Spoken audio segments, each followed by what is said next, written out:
I really can't stand war games. As a subgenre of the first-person shooter, war games have milked the greatest generation for all it's worth, making us storm Omaha Beach at least once a year. Shooting Nazis is fun, sure, but eventually it becomes cliche. I'm also genetically predisposed to sucking at FPS games.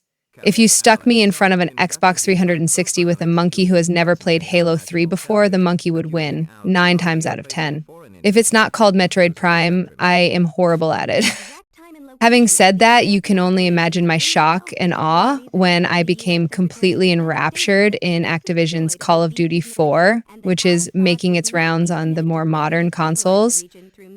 I didn't play it on the PlayStation 3, 360, or PC, mind you, but I just sat enthralled watching my friend play on his PS3 that I hoped that Code 4 would show up on the Wii. Seems like a good fit, but alas, such is not the case. So when I received a copy of Code 4 for the Nintendo DS, I was surprised and excited, but also a little concerned. If Activision passed on the Wii for hardware reasons, and I don't blame them, then how would the DS game handle?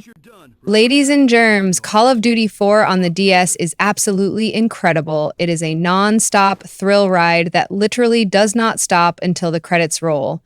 Just like the military forces it strives to evoke, COD 4 is fast, efficient, and responsive. It is without a doubt one of the best DS games I've had the pleasure of playing. The plot centers around stopping a Middle East extremist named Al-Assad, who may have weapons of mass destruction. Al-Assad may have financial ties to a businessman in Russia who is attempting to bring communism back into fashion. You play as American and British troops in both areas, switching back and forth between protagonists, and each storyline takes place at the same time. The Brits are trying to find the Russian backer while the Yanks are going after Al-Assad. The plot is told through slideshow cutscenes, which occur between missions. While not especially engrossing, the slides get the job done. Interestingly, most missions find you fighting in parallel to the console teams. That is, while the PS3 squad might be infiltrating a tanker's belly to find a nuclear bomb, the DS version has your squad providing cover on the deck while disarming missiles. It's like watching the same movie from two different perspectives. This is a very cool dynamic, especially if you've experienced both the console and DS versions of the game. Most of the gameplay is wrought through an interface lifted directly from Metroid Prime Hunters, another DS FPS I really liked. The stylus navigates the touchscreen, which also serves as a map. In order to aim on the upper screen, the R button fires your gun, and double tapping X or B lets you run and crouch, respectively. The touchscreen also has icons for your main and secondary weapons, and instead of jumping, double tapping the touchscreen switches your view to ADS mode, which in theory gives you a more accurate shot. More on that later. You can exchange your currently equipped weapon for a gun lying on the ground by tapping a hand icon, and you can occasionally call in airstrikes by tapping a binocular icon. By tapping your currently equipped weapon, you can reload it. A few bomb defusing sequences have you hacking security codes and defusing bombs. The latter task, while under a beeping timer, has a real sense of urgency to it. While the controls are, for the most part, incredibly tight, there are some areas that could use improvement. DS mode brings up a 2D frame, which does little more than obstruct your view of the enemy, and it's not noticeably more accurate than firing from the hip. Part of the problem is that you'll want to use DS mode for long shots, but the enemies tend to pixel out at a distance, so it's not always clear what you're shooting at. Also, ADS is activated by double tapping the touchscreen, but due to the constraints of the touchscreen size, you'll often be removing the stylus and putting it back down, and the game will sometimes register a double tap, bringing up ADS when you don't want it. This doesn't really adversely affect the gameplay, but it's a slight flaw nonetheless. Actually, if you want to be more accurate, just crouch. Also, ADS sensitivity can be turned down from the options menu. Thankfully, there are enough gun types around any given area that you never need to worry too much about not hitting enemies. The FPS areas range from the wide open spaces of a ruined Middle Eastern city, the confined quarters of a luxurious mansion in Mother Russia. There are some areas where finding cover becomes a priority, but thankfully your enemies rarely run after you. If you're hurt, just backtrack a little and rest.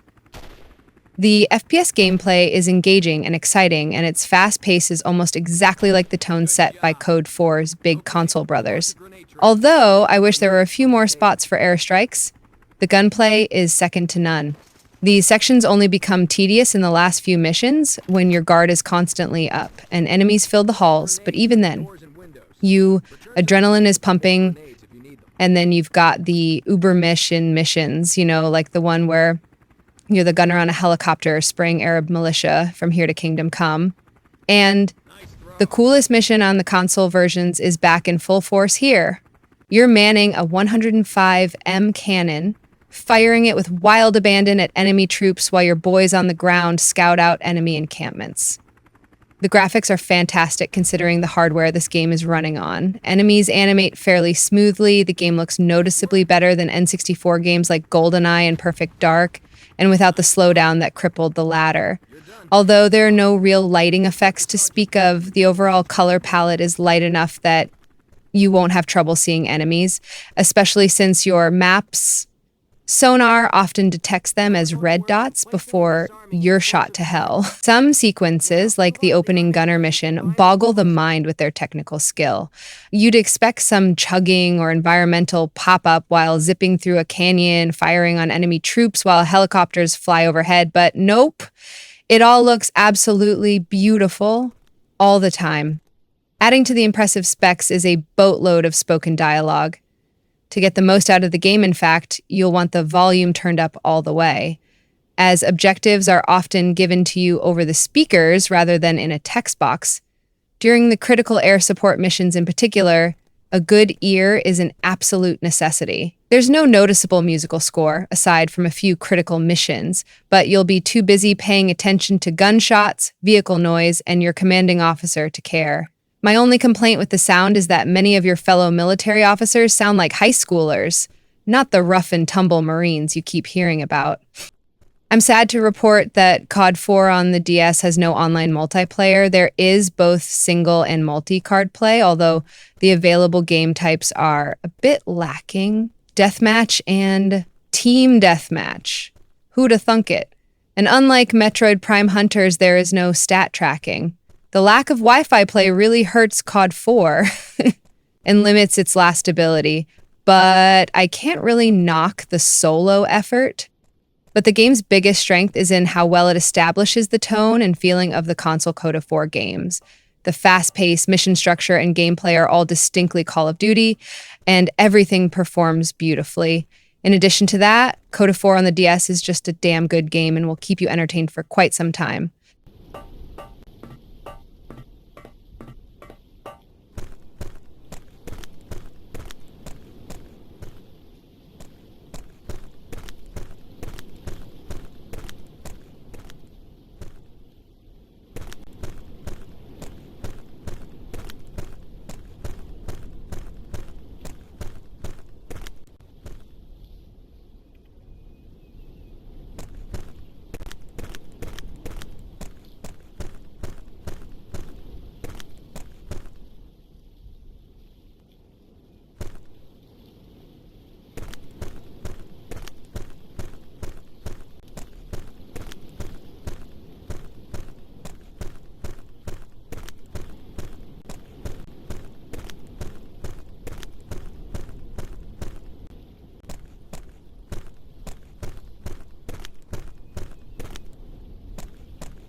Great!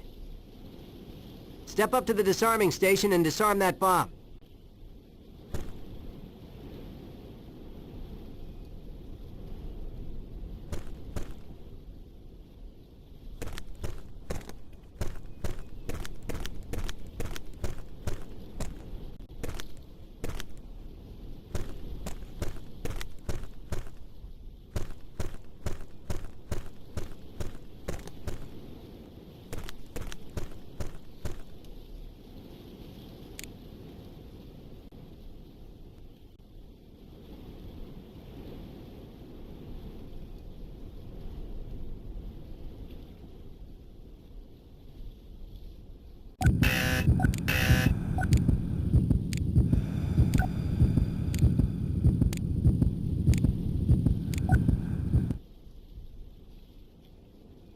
Let's give it another shot.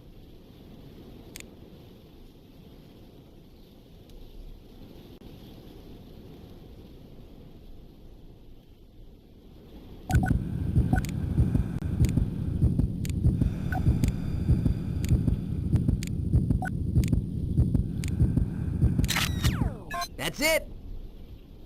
Now head outside and Sergeant Newman will show you how to call in an airstrike.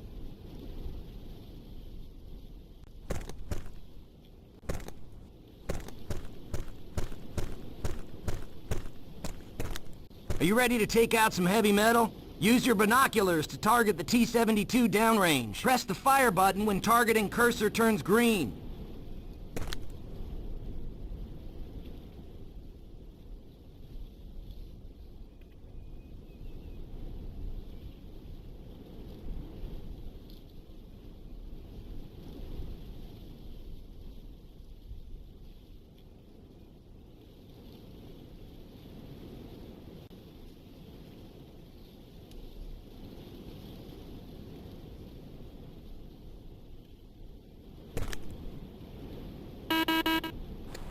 Falcon 1 locked on target.